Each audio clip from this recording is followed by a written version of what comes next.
안녕하세요. 오늘 원비톡의 발표를 맡게 된 마이클입니다. 저는 인생에서 이제 가장 좋았던 여행지를 꼽으라고 하면은 뉴질랜드 남섬 여행이었는데요. 그 이유는 뒤에서 설명을 드리도록 하겠습니다. 제가 뉴질랜드 여행을 이제 처음 가려고 했던 이유 중에 하나가 반지의장 촬영지였었어요. 근데 반지의장을 봤을 때 광활한 이제 자연을 볼 수 있었는데, 와, 저건 어디서 촬영을 했을까? 이렇게 생각이 들었는데, 알고 보니 이제 뉴질랜드 남부에서 많은 부분을 촬영을 했다고 하더라고요. 그리고 주말에 이제 TV를 틀면은 걸어서 세계 속으로 이런 게 나오는데 여기서 막 캠핑종을 위한 천국이라고 하였습니다.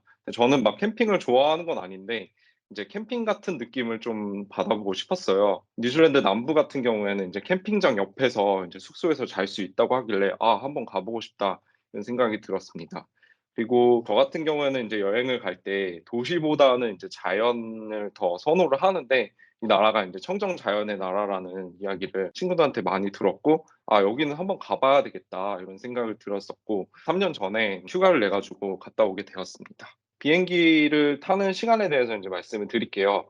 뉴질랜드 남부 같은 경우에는 이제 직항이 없습니다. 그래서 보통은 이제 뉴질랜드의 오클랜드라는 수도에 갔다가 1시간을 타고 크라이스트 처치에 가가지고 여행을 하는 편인데 직항 같은 경우에는 거의 오클랜드까지 가는 이제 직항은 대한항공밖에 없기 때문에 실질적으로 가격이 엄청 비싸더라고요. 그래서 아, 어떻게 가면 굉장히 좋을까 이렇게 생각을 했는데 저 같은 경우에는 홍콩을 경유지로 선택을 했습니다. 홍콩에서 한 4시간, 5시간 정도 이렇게 여행을 하고 그 다음에 뉴질랜드를 가는 걸로 했고요. 홍콩에서 이제 뉴질랜드까지 10시간 5분 정도 걸리는데 재밌는 에피소드를 이제 말씀드리자면은 클랜드 공항에서 국내선은 이제 갈아타는데 실질적으로 50분밖에 시간을 주지 않았어요. 가기 전에 과연 갈 수 있을까? 짐까지 찾고선 경유를 할 수 있을까? 이렇게 생각을 했는데 생각보다 그 시스템이 잘 되어 있어서 50분 내에도 갈 수가 있었습니다. 홍콩 말고도 일반적으로 보통 사람들이 대만을 경유해서 많이 가는 편이라고 하더라고요. 잠깐 가기 전에 여행을 즐길 수 있습니다.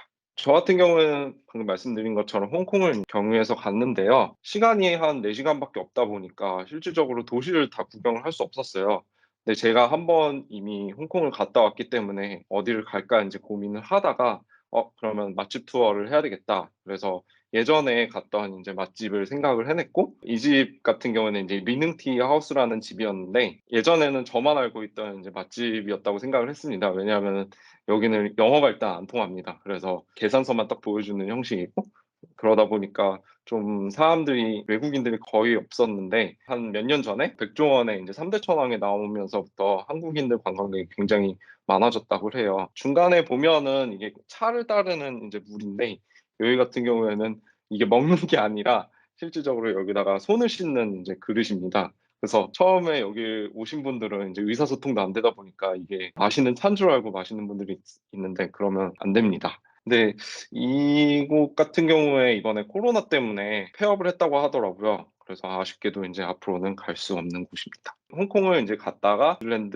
뉴질랜드로 출발했고 오클랜드에 도착을 해서 바로 비행기를 타가지고 이제 1시간은 걸려서 크라이스트 처치라는 곳에 갔습니다. 지금 보이는 이 로드맵 같은 경우에는 직장인 기준으로 시간을 한 7일에서 10일 정도 이제 낼 수 있기 때문에 가장 이상적으로 남섬을 여행할 수 있는 코스고요. 밑에 쪽에 거점지가 이제 크라이스트 처치 그리고 퀸즈타운, 프렌즈 조셉 글라치어 이렇게 있는데 밑쪽이 조금 더 이제 관광지가 많습니다. 그래서 3분의 2 정도는 밑에 쪽을 관람을 하게 되고 3분의 1 정도는 위에 쪽, 북부 쪽을 이제 관람을 많이 하더라고요. 첫 번째로 이제 도착한 도시인 크라이스트 처치에 대해서 말씀드리겠습니다. 크라이스트 처치는 남섬에서 이제 가장 큰 도시고요. 남섬 여행을 이제 시작하는 시작점이 됩니다.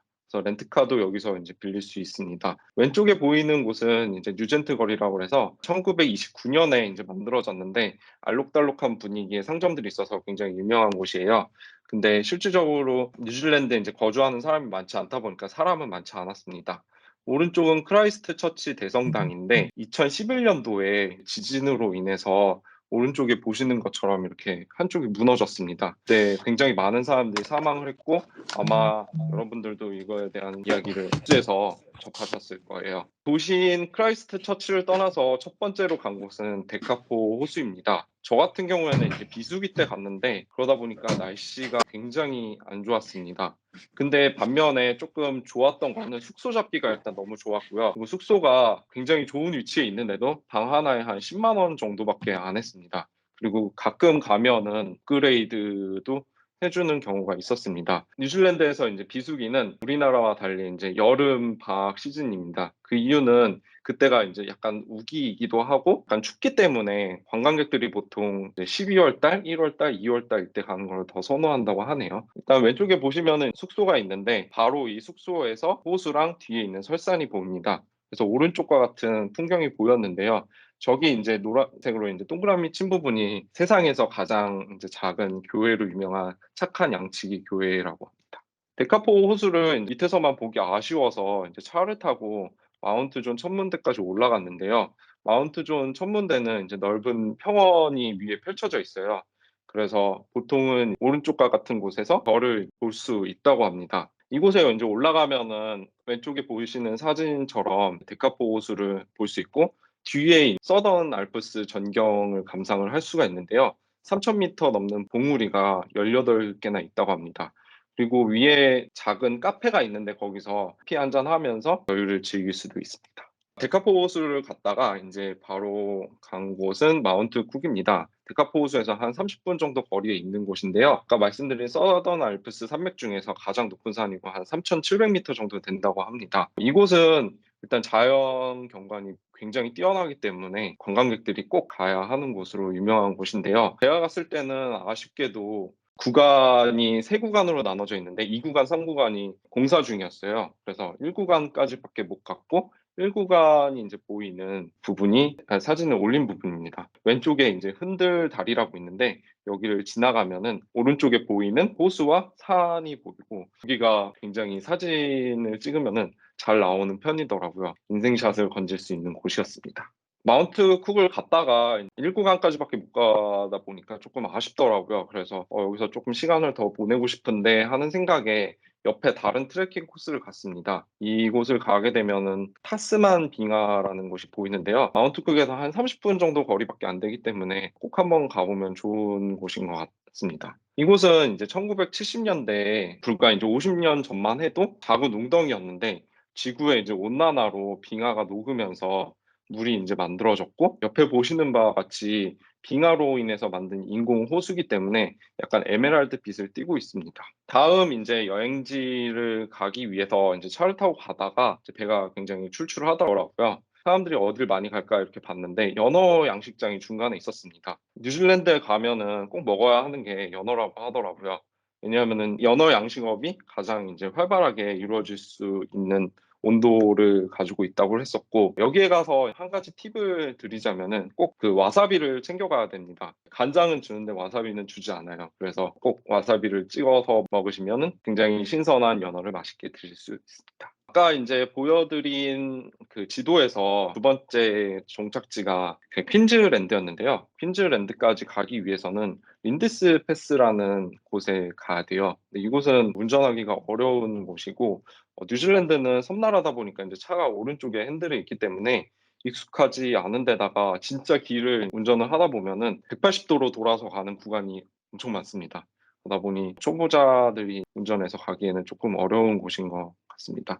왼쪽에 보이는 게 이제 표지판인데 중간중간에 이렇게 표지판들이 많아요. 표지판에서 바로 옆에다가 주차를 할 수가 있습니다. 운전하고 가다가 이곳은 굉장히 예쁘다. 그럼 잠깐 멈춰서 경치를 감상하게 됩니다. 한국으로 치면은 약간 대관령 같은 곳인데 강수량이 많지 않아서 이렇게 사막 같은 느낌을 준다고 합니다. 남섬에서 이제 가장 큰 도시 중에 하나인 퀸즈타운에 도착을 했는데요. 퀸즈타운은 보통 노년을 여유롭게 즐기려는 뉴질랜더들이 많이 모이는 곳이고 다양한 액티비티들, 루지나 뭐 스카이다이빙 이런 걸 즐길 수 있기 때문에 전 세계에서 굉장히 많은 젊은이들이 모이는 곳입니다. 보통 뉴질랜드 여행을 하다 보면은 마을에 이렇게 갔을 때 생각보다 사람이 많지 않아요. 근데 이곳은 정말 사람이 많더라고요. 오른쪽에 보이는 곳은 퀸즐랜드에서 가장 유명한 명소인데 곤돌라를 타고 올라가는 이제 스카이 라운지입니다.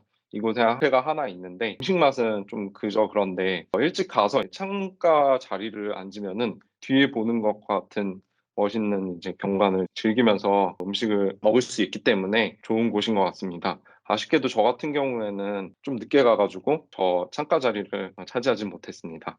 왼쪽은 아침에 일어나서 숙소에서 이제 사진을 찍은 건데 굉장히 아름답더라고요. 그래서 여기다가 올렸습니다.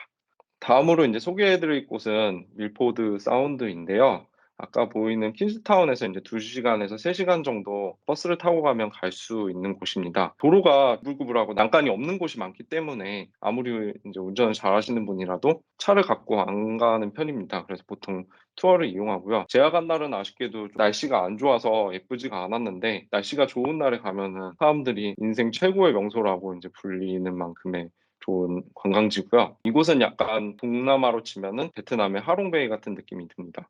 그리고 오른쪽에는 물개를 봤는데요. 운이 좋으면 이렇게 물개도 볼 수 있습니다. 아까 처음에 로드맵을 보여드릴 땐 북쪽에 있었던 프란츠 요셉 빙하란 곳인데요. 뉴질랜드에 왔는데 한번 빙하는 봐야지 하고 무조건 가보고 싶었던 곳 중 하나였습니다. 이곳에 가게 되면은 왼쪽에 보이는 사진처럼 멀리서 빙하를 볼 수 있었습니다. 근데 이 빙하가 지구 온난화 때문에 1985년부터 지금까지 1.7km 이상 이제 움직여가지고 빙하가 많이 녹은 상태고 10년 전만 해도 친구는 여기 갔을 때 빙하에 직접 올라가가지고 이렇게 걸을 수 있었는데 제가 갔을 때는 저 끝에 있어서 빙하를 직접 체험을 해보지는 못했습니다. 이곳에 가면은 앞에 이제 오른쪽 같은 그림이 있는데 2006년도에는 왼쪽에 보이는 사진에서 앞쪽까지 이제 빙하가 있었지만 점점 이게 빙하가 녹으면서 거의 위쪽에만 이렇게 남아 있고 위쪽에서 그래도 이제 한번 빙하 체험을 해보고 싶다 이런 분들을 위해서 이제 헬기 투어가 있는데 2, 300불 정도로 굉장히 비싸서 저는 가보지 못했습니다. 뉴질랜드 남섬 투어가 가장 좋았던 이유 중에 하나는 앞에 이제 보여드린 유명한 관광지 도 있지만 이제 가다 보면은 곳곳에 그냥 표지판만 딱 있는 명소들이 굉장히 많았어요. 이런 곳에 가게 되면은 아무래도 관광객들은 잘 모르기 때문에 정말 사람이 없습니다. 지금 보여드린 곳 같은 경우에는 제가 있을 때는 관광객이 한 10명에서 20명도 안 되는 관광소였고요. 맨 왼쪽에는 늪지로 되어 있는 곳인데 늪지에 물에 비친 나무의 모습이 굉장히 아름다웠고요. 중간에 보이는 시크릿 같은 경우에 남태평양의 모습을 볼 수 있었고 해안선이 굉장히 길어서 인상적이었습니다. 그리고 마지막으로 볼 수 있는 곳은 여행 막바지가 됐을 때 북쪽에서 이제 갔었던 아서스 패스에 있던 폭포인데요. 아서스 패스 같은 경우는 굉장히 고지대에 있어요. 그러다 보니까 거의 대부분이 이제 눈이 쌓여 있고 눈이 내리는 모습을 볼 수 있었던 곳이었습니다. 이제 마지막으로 어떤 여행지는 캐슬힐인데요. 반지의장에 나왔던 곳이고요. 이곳은 해발 이제 700m 고지대에 위치해 있고, 그다음에 비와 바람의 이제 풍화작용으로 인해서 오른쪽과 같은 그 둥글둥글하게 형성된 거대한 석회석 바위들이 있습니다. 예전에는 작은 이제 마을이었는데 영화 중에 나니아 연대기나 이제 반지의 제왕이 촬영이 되면서 굉장히 관광객들이 모였고 저 같은 경우에는 이곳이 제일 인상적이었던 것 같습니다. 왜냐면은 앞에서 봤던 뭐 호수나 바닷가나 이런 곳은 계속 보다 보니까 어느 순간 되게 질렸는데 여기는 다른 관광지와 달리 이런 바위로 되어 있기 때문에 조금 특색이 있어서 좋았던 것 같습니다. 근데 여기서 여행할 때 주의할 점은 길이 굉장히 미끄럽고 낭떠러지가 생각보다 많아가지고 자칫하면은 낭떠러지에 떨어질 수 있기 때문에 여행할 때 조심을 해야 됩니다. 캐슬힐이 저의 뉴질랜드 남섬 여행의 마지막 종착지였고요. 이상 발표를 마치도록 하겠습니다. 감사합니다.